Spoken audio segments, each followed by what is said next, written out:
Viva Voz, com Vera Magalhães.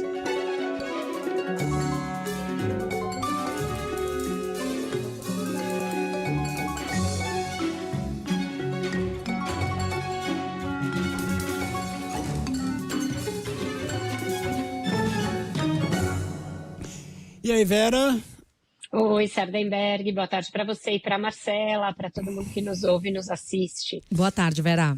Vera, de novo nas nossas telas, estamos no canal da CBN no YouTube, no cbn.com.br, na Globoplay. O Vera, até agora, hoje nós estamos na quarta-feira.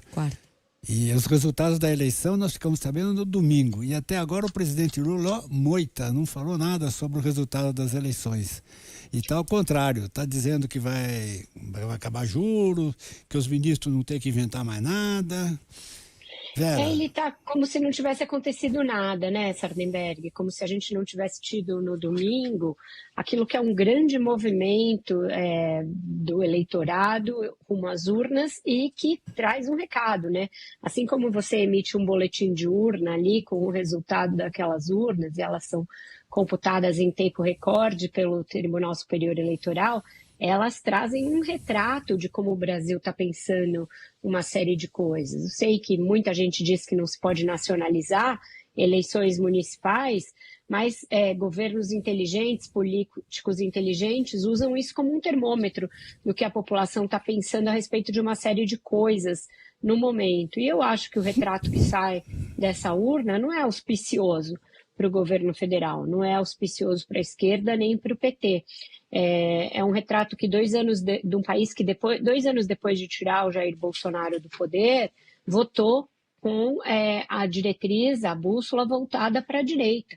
E um governo que pretenda manter o presidente 2 anos depois, deveria olhar para isso e se precaver e entender o que está fazendo ali e que não está chegando à população ou que não está fazendo e que a população gostaria que ele fizesse.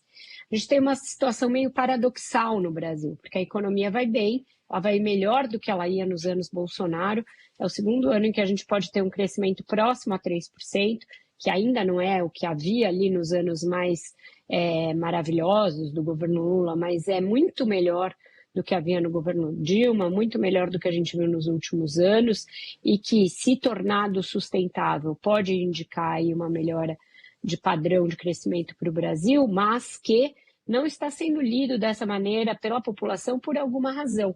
Mesmo os índices baixos de desemprego não revertem em uma percepção nacional de que o governo vai bem e de que a economia vai bem. Então, o presidente não deveria ficar batendo na mesma tecla infinitamente, inclusive no dia em que o seu indicado para o Banco Central está sendo sabatinado e votado, essa tecla dos juros, quando ele sabe que não tem condições objetivas agora para os juros baixarem.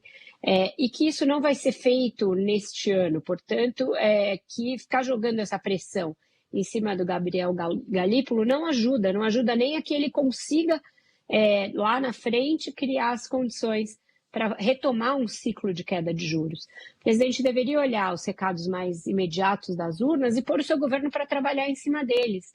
Se tem essa classe empreendedora que não se sente contemplada por um Ministério do Trabalho que é absolutamente analógico, que não entende a lógica da nova economia, que acha que todo mundo que está trabalhando como autônomo está trabalhando em situação análoga à escravidão e gostaria de ter uma CLT para chamar de sua, esse ministério não serve para os tempos atuais. É um ministro que não tem condições de dar respostas, e respostas que o próprio governo deveria almejar para essa classe trabalhadora que, na sua maioria, fez o M, não votou no Boulos e não vai votar no Lula daqui a 2 anos, se as coisas continuarem dessa maneira. É o Ministério da Saúde que se mexe devagar, que pegou um pós-pandemia em que tinha tudo para surfar, porque o Bolsonaro teve governos teve gestões negacionistas na saúde, mas que não consegue dar respostas rápidas, por exemplo, a uma epidemia como a da dengue, e não consegue botar a saúde para deslanchar mais rápido. Qual é o resultado? 2 anos depois, o Marcelo Queiroga está no segundo turno na Paraíba. Se o governo não olha para esses dados e não entende que tem um sinal de alerta para ele, é um governo que também é negacionista, numa certa medida. Negacionista da política, negacionista de que o Brasil não é um país que está à esquerda e que não está pensando com os mesmos vetores do presidente da República.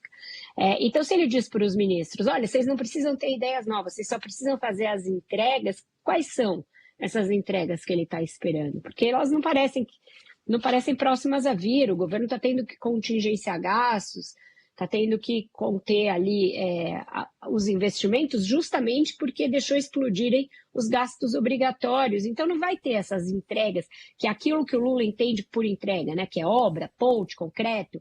Isso não vai vir na necessidade que ele tem de melhorar a sua avaliação. Então ele deveria começar a olhar para essas novas demandas mostradas pela sociedade nas campanhas e pôr o seu governo para trabalhar em cima delas. Ideias novas, portanto, deveriam ser bem-vindas, mas o presidente parece que tem alguma relutância em entender o recado das urnas. Ele vai seguir fazendo a política antiga. Ele vai, por exemplo, à Fortaleza. Tem uma agenda do Ministério da Educação, do MEC, em Fortaleza, que é onde o PT disputa o segundo turno com o PL. É uma das poucas cidades em que vai ter uma disputa pau a pau entre PT e PL. Ele vai entregar ônibus do MEC lá junto com o Camilo Santana. Portanto, ele acha que assim ele está atuando em favor do seu candidato. E é possível que isso sim reverta em alguns votos. Mas, por outro lado, esse recado de que o PL está em 9 segundos turnos em capitais e já elegeu 2 presidentes e o PT não elegeu nenhum e está em 4, mas todos eles muito difíceis, deveria servir como uma sinalização de que ideias novas são não só bem-vindas, como necessárias para que a esquerda comece a falar com uma parcela grande do eleitorado brasileiro. E por que você acha que está assim, Vera? Perdeu esse faro político, né? O que você acha? Eu acho que o Lula perdeu um pouco do faro político, eu acho que ele se cercou de gente que não tem coragem de dar real para ele. Bom, esse é um ponto importante. Ele se cercou de gente antiga e que não está com a cabeça voltada para essas novas tecnologias. Por exemplo, já me contaram que naquela longa e mal sucedida jornada para se regulamentar o trabalho por aplicativos, que nem conseguiu incluir os entregadores e que foi muito mal recebida pelos motoristas de aplicativo, o Gilberto Carvalho, que é um dos designados para cuidar desse assunto, está no Ministério do Trabalho e está no grupo de trabalho, falou, olha, eu não tenho nenhum desses aplicativos no meu celular e nem quero ter. Como você pode querer regulamentar uma coisa que você não conhece, que você não entende, que está no celular de todo brasileiro, que qualquer um de nós tem esses aplicativos no celular, qualquer um de nós usa. Se você já parte de uma posição em que você acha isso uma bobagem... Inclusive se usa aplicativo para votar, né? Exato, não, mas ele falou nem os de entrega de comida e nem os de pedir carro. Nem tenho isso no meu celular, não quero ter. Então como? Por que você está nessa posição? Você está numa posição errada. Mas é um dos amigos da vida toda do Lula, esteve em outras fases do governo, inclusive comeu o pão que o diabo amassou ali. Ele tem muito apreço por quem esteve nos momentos ali mais duros da crise. E ele achou achou por bem que precisava contemplar o Gilberto Carvalho no Ministério do Trabalho. Mas é um dos ministérios que tem menos o que mostrar e que mais mostram essa falta de atualização de software por parte do governo Lula. Mas eu não acho que o presidente esteja com a cabeça voltada para isso. E assim como o Gilberto Carvalho, que foi quem eu dei o exemplo, eu poderia dar vários exemplos. A Casa Civil se ressente também de ter ali o Rui Costa, que é um ministro muito com também um software antigo. O Ministério da Saúde é um ministério enorme, é o principal orçamento e não tem as entregas necessárias. Então tem vários que ele deveria dar uma olhada e pedir sim ideias, não só ideias novas, como práticas novas. Ideias que funcionem pelo menos. Funcionem e que dialoguem com uma parcela da população que está de costas para o governo federal. Tá certo. Vera Magalhães, muitíssimo obrigado, Vera. Até amanhã aqui no CBN Brasil, até mais tarde no Ponto Final com a Viva Voz segunda edição. Obrigado, Vera. Até lá. Valeu.